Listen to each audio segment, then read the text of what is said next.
Senator Colgan does not put on one hat for the legislative process and another one for his family and another one for his business.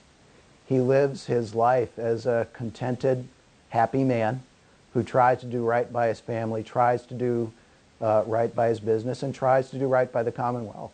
He was always on the side of the little guy. And when big government or no government would get involved with him, he'd be right there to help the little person out who had no other resource to come to. Best piece of advice that my dad's grandmother gave him that he's lived his life by, and that is the advice that live your life in such a way that if someone speaks ill of you, no one will believe them. And I think that he has done that.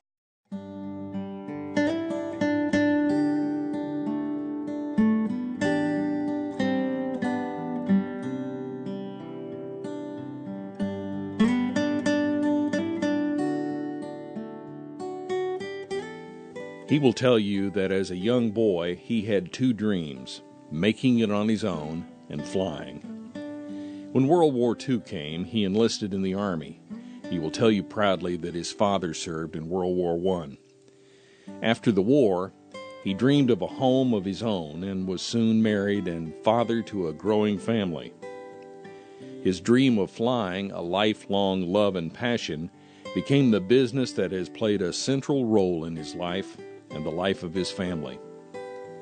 Those who know him will tell you that they encouraged him to run for public office and that once elected, his approach was to make their dreams and needs his own. They will also tell you that he has become, quietly and unassumingly, a hero to family, friends, employees, and to those in the communities he serves, and that his faith has made possible his determination to see the goodness in the world. Those who know him best will tell you that in pursuing his own dreams and in supporting and fighting for the dreams of others, he has personified the belief that success comes from faith, family, keeping your word, and in every case, simply trying to do the right thing. I lost my parents. I lost my mother when I was 5, my dad when I was just 7 months later. He passed away as well. And she came from a very, very poor family. They had 11 children, and 2 of them died growing up. Her father was ill a great deal of the time because he had heart problems, so he didn't work a lot of the time. So they really had very little. I was raised by my grandparents after my parents passed away. My brother Bob and I, and my other brother and my sister was raised by an aunt and uncle in Frostburg. And so I was determined as I was growing up, man. I just didn't like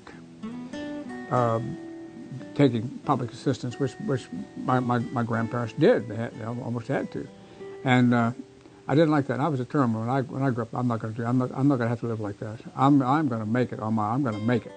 There are 8 children, 24 grandchildren, and waiting for the 17th great grandchild.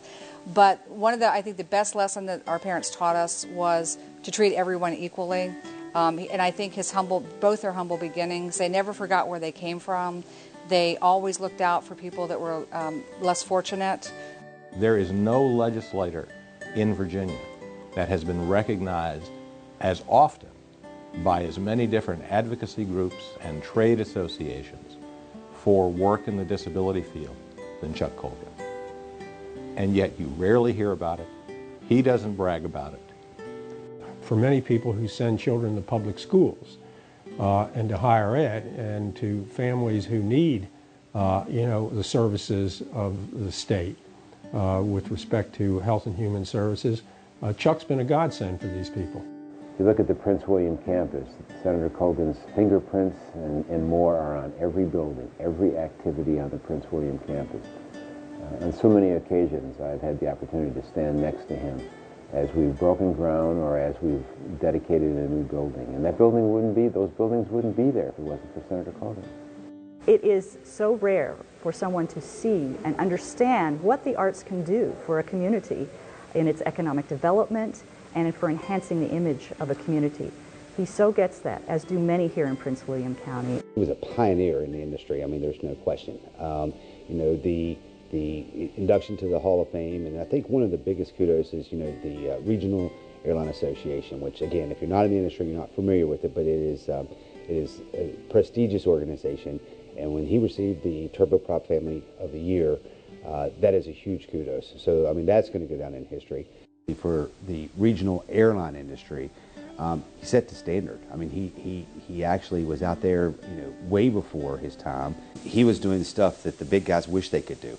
Connection between Dad and Chuck was, there were numerous connections. Flying was one of them. The legislature was another. The fact that they both served in local service to their communities. Chuck with the Prince William County Board, and Dad with being on the town council and mayor ultimately.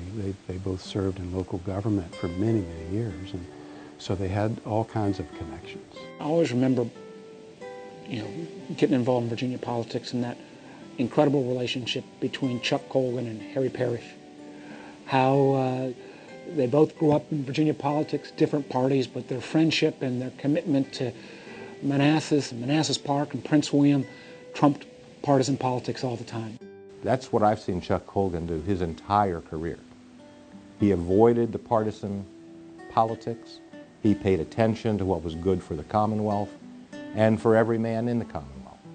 And being able to work across the aisle and do it year after year after year, the results speak for themselves. I've often joked that, Chuck Colgan was there with Thomas Jefferson at the beginnings of Virginia. I don't think he always is like that, but he represents the best of Virginia. He's in unbelievable physical condition. I mean, I remember the ad in 2007 with him running up the steps all the way from the bottom to the top of the Capitol. I got to tell you, there are people in their 20s that can't do that, and and he did look like Rocky. My dad has an extremely strong faith, and I think, his God, family, and community, and by community I also mean the business, have been his priorities in life. He really has spent his whole life giving to others. Boy, oh boy, when you look at this 40-year legacy of his service to the community, that is something that is unparalleled in Virginia. Given the number of children, grandchildren, and now great-grandchildren, and all those redheads out there in Prince William County, you would think that would be the totality of his family. But there's a whole lot of sons and daughters out there who are not officially members of the Colgan family, but who look up to Senator Chuck Colgan as a father. I'm one of them. He's the benchmark. I think from now on, when someone starts to emerge as a leader in the General Assembly, the question's always going to be, the comment's always going to be, he or she is good, but you need a little bit more out of them to get the next Senator Colgan. I tell you, when you're flying an airplane, a good pilot will become part of the airplane, and the airplane becomes part of the pilot. There's something about putting the power on and heading down that runway and following that center line. And when you hit about 110, this airplane, you pull at the nose and she lifts right off the ground. There's a beautiful poem written about that. I can't recite it for you, but right now it's about the flight, and you take off and you climb and you kiss the face of God. So you have that spiritual feeling, and in the airplane, I think that's true.